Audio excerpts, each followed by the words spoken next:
It's a video game played by tens of millions, FIFA Soccer, made by industry giant EA, Electronic Arts.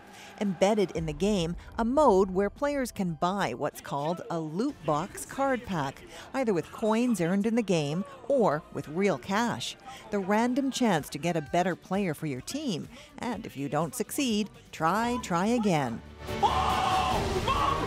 You don't understand what's just happened!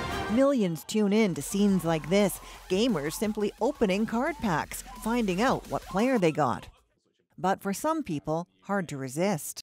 It got to a point where I was spending probably £80 3 or 4 times in one night when the spending was at its most. Loot boxes are increasingly in the hot seat. Countries around the world are examining whether they constitute gambling.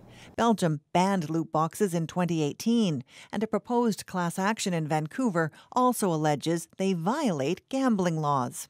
All prompting this insider to contact Go Public when he saw an internal EA document discussing FIFA Ultimate Team, the mode of play that features loot boxes. It says it's a cornerstone. We are doing everything we can to drive players there, and all roads lead there. Someone else is reading the insider's words. For years, they've been able to act with a layer of plausible deniability, yet in their internal documents they're saying, this is our goal. We want people driven to the card pack mode. There's a potential for a big win or something that's highly valued or coveted within a game in exchange for real life money in many cases. But you don't know what lies on the other side. Just similar to when I put in a quarter or $1 in a slot machine, I don't know if I'm going to get anything out, but the chance is there. And that's exactly how these loot box mechanics work.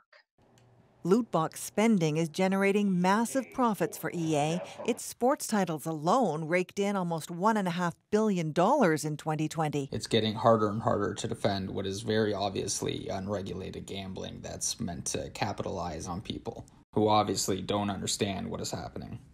One of the world's leading researchers on loot boxes says all the controversy points to one thing about the industry. For years and years and years, the video games industry has kind of been trusted to self-regulate. And I think all this controversy about monetization, about loot boxes in specific, has highlighted one thing, which is that it should no longer be trusted to self-regulate. EA declined an interview request. A spokesperson said he wouldn't comment on confidential documents and said they were being viewed without context. He did say the company doesn't believe any aspect of its video games constitutes gambling. Erica Johnson, CBC News, Vancouver.